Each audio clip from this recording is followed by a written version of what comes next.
When I married Jillian, or Jill as she preferred to be called, I had no idea of the nightmare that would unfold. My name is Tony Rowan. As I mentioned, my wife's name is Jill. When we got married, I was sure that we would grow old together and enjoy our grandchildren. I started my own business as a consulting engineer 2 years after we got married. Jill was working for a small medical supplies company. We both agreed to get settled and save some money before starting a family.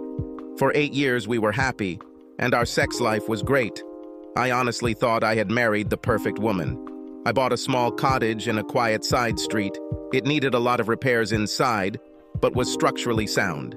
Our nearest neighbor was 200 yards away, and there were only 6 other houses in the lane. It took almost a year, and the house was finally finished. We did most of the work ourselves. I had to hire workers to do some plumbing and electrical work. I was glad the job was done. Jill and I often talked about how perfect it would be when we finally had kids. Everything went wrong just before our 9th anniversary. Jill often became very harsh with me. Add that to the fact that our sex life was practically dead, and her attitude began to piss me off. Jill started meeting girls from work several nights a week, or so she said. Wherever they went, it must have been nice, because she never got home before midnight. I began to think the worst, but I reasoned that she would never cheat on me, although I had no idea how wrong I was. I had a childhood friend whom I turned to for advice. Barry Patton and I have been friends since we met in our freshman year of high school. When my company expanded and I needed an executive director, I turned to Barry because he was someone I could trust. Barry knew Jill, and at first, he couldn't believe what I was telling him. But after learning the details, he changed his mind. All the signs are there, Tony. If you want my opinion, I think Jill is cheating on you. Sorry to be the bearer of bad news, but I would bet my career on it. When Barry said that, I knew he wasn't joking. I thanked him and returned to my office. I sat at my desk wondering what to do in this situation. If Jill cheated, then that was it. Our marriage was over. The bad thing was that she would get half of everything I owned. I looked for a private investigator and found one who could meet with me later that day. When I explained my concerns to Joe Amos, the private investigator assured me that if Jill was cheating, he would have the evidence I needed. And I left his office feeling a little better. In the back of my mind, I hoped and prayed that I was wasting my money on his services. The next day, I met with a technician at the cottage so he could install some hidden cameras. He also connected a voice recorder to the telephone line. I didn't think it would show anything. Jill wasn't stupid enough to use the house phone if she was cheating. A week later, I contacted Joe, and the news was devastating. All this is in the report, and the DVD is very clear. If I were you, I wouldn't watch it. Knowing is one thing, but seeing is a completely different game. After thanking Joe for his advice, I paid him my final fee and left with the report and DVD. Back in my office, I didn't take Joe's advice and watched the DVD. The report revealed that her so-called girl outings were a cover for her to have sex with some jerk she was working with. They took several long lunches and the afternoon off to go and have sex at a motel a few miles away, and the report also said they went to his house several times. The DVD was recorded on Thursday. Jill arrived home in the afternoon with a man. They immediately went to the bedroom and engaged in debauchery like wild animals for several hours. Jill did everything he wanted. What really shocked and disgusted me was what Jill said to her lover: "I need to meet you and the guys again. What we have is great. Having you all together is heaven." I've never met a guy she's been horny with.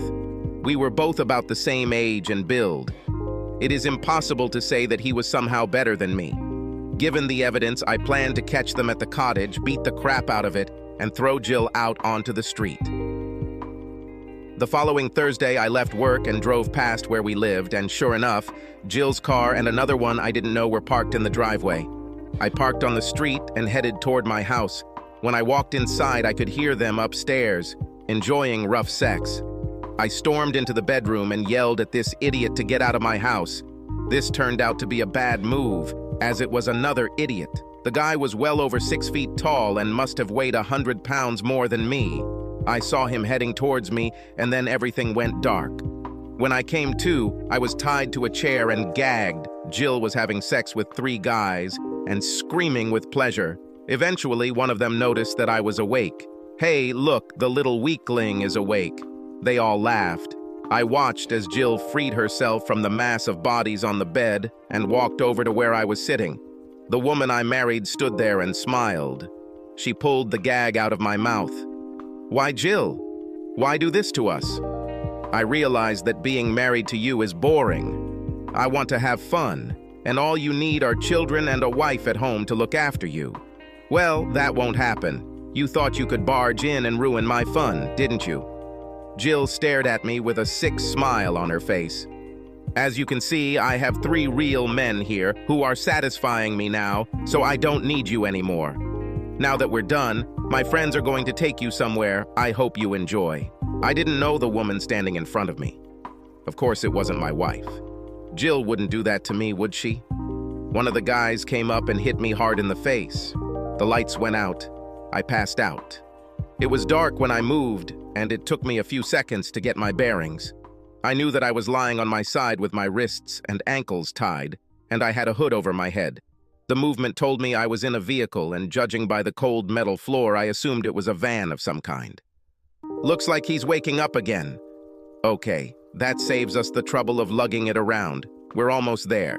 I was thrown a little when the car was driving on a bumpy road or dirt track. My head hurt from the blow I had received. I was glad when the car stopped. Little did I know that it would have been better if they had kept going. "Untie his legs. At least he can walk his last few steps." The last few steps. I suddenly realized that I was about to be killed. At least it seemed so to me. I was led across some uneven ground, and I almost fell several times. "Get up. I'm not going to carry you. Now go," the voice instructed me when a hand slapped the back of my head. I silently prayed that whatever they were going to do to me would be quick, and if this was my fate, that it would be over with quickly. I stood there, waiting to hear the click of the pistol being loaded, the hood on my head preventing me from seeing anything. Suddenly, they started kicking and punching me, and I fell to the ground. The blows continued until my beaten body lay motionless. I knew that I was still alive, barely, but still alive. I felt a hand touch my neck, fingers moving gently around me. There is no pulse. He is dead. Should we bury him or leave him here? For what? Leave it here. There's no one around for miles, and if his body is ever found, there won't be much left of it.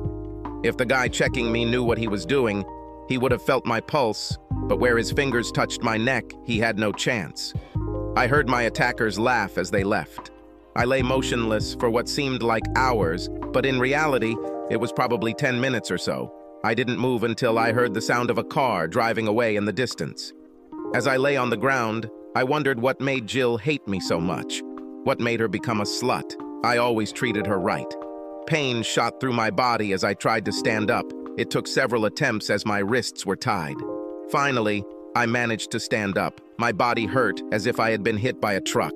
I knew that the first thing I had to do was try to remove the hood from my beaten and mutilated head. I didn't want to wander around in complete darkness. Walking slowly, I came across a bush or something and pressed my head against it, trying to remove the hood. Eventually, the hood caught, and I was able to free myself from it, my eyes adjusting to the different darkness.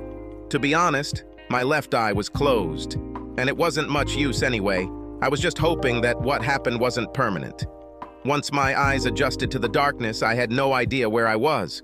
All I knew was that I was left in the forest, or thicket. Slowly, I moved along the path that seemed easiest to me. I was in no condition to climb up after some fall. I'm not ex-military or anything, just a normal guy who didn't want to die. It took everything I had left to just wander in one direction. Sometime later, still in great pain, I noticed a light in the distance. As I approached the source of light, I realized that it was a cottage or farmhouse, and I found enough energy to reach the gate. Trying to open it was beyond my strength. I screamed, and suddenly everything was plunged into darkness again. When I managed to open my eyes, the left one was still closed. I noticed that I was in a room. I tried to sit up. The pain was too much, and I flopped onto my back. "Please don't move. Apparently you had an accident or something." I looked up and saw a woman standing over me. "Who are you? How did I get here?" "I found you near the house last night. I heard you scream. And when I looked around, you were lying on the ground unconscious. I remembered trying to open the gate. Now lie still and tell me what happened, if you can remember. Oh, I remembered everything perfectly.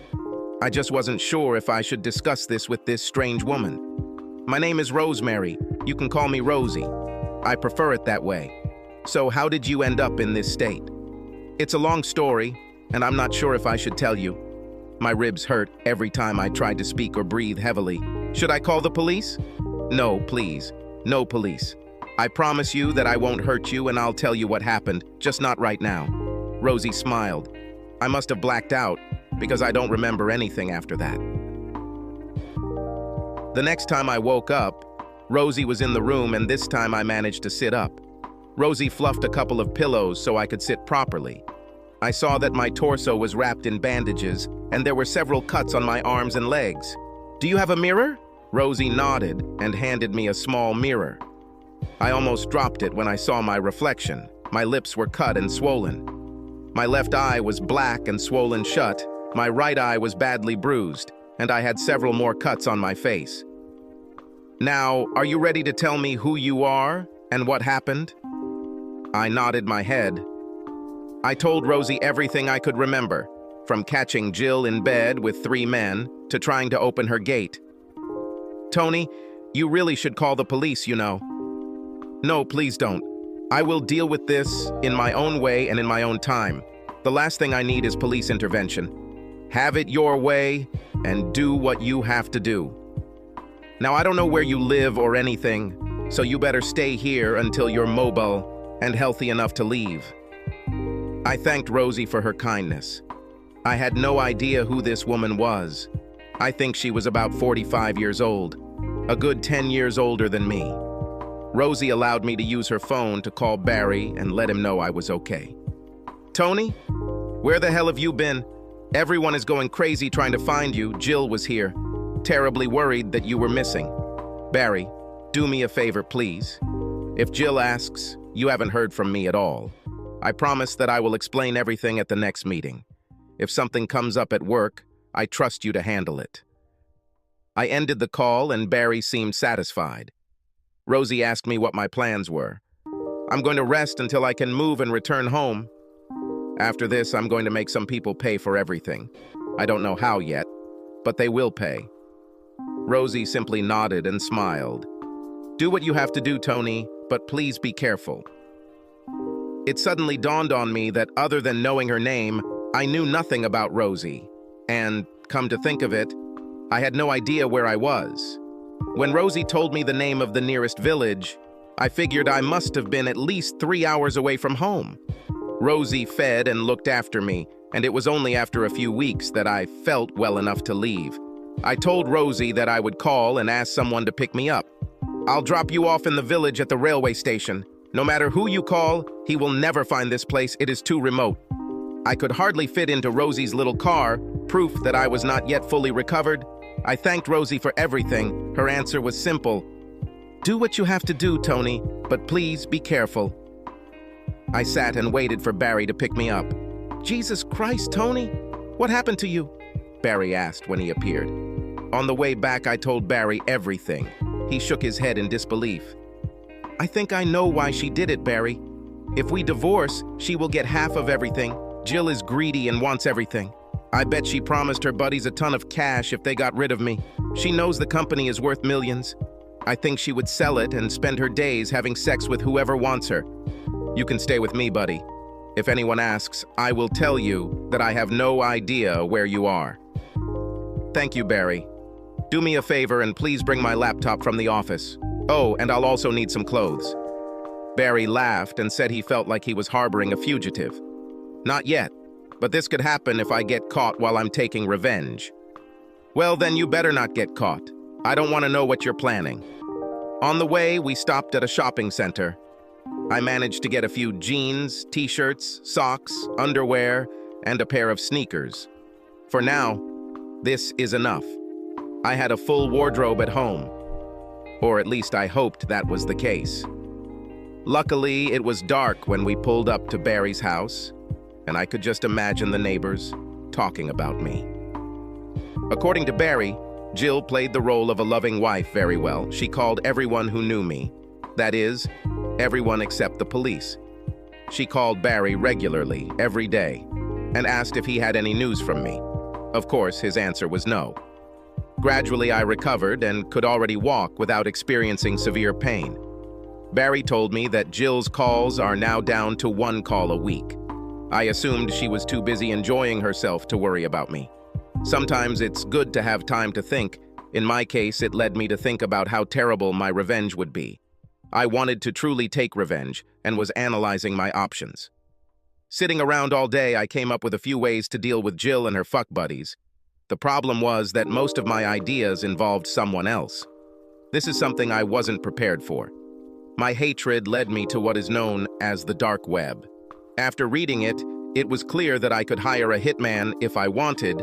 There were several references to mechanics, a dark web term for a hitman. Eventually, I had a plan, but I had no idea how to make it a reality, and out of desperation and hatred, I left a message asking for help with a chemical problem. Naturally, I had a few messages from some crazy people, but there was one who seemed to understand what I was getting at. I replied to his message.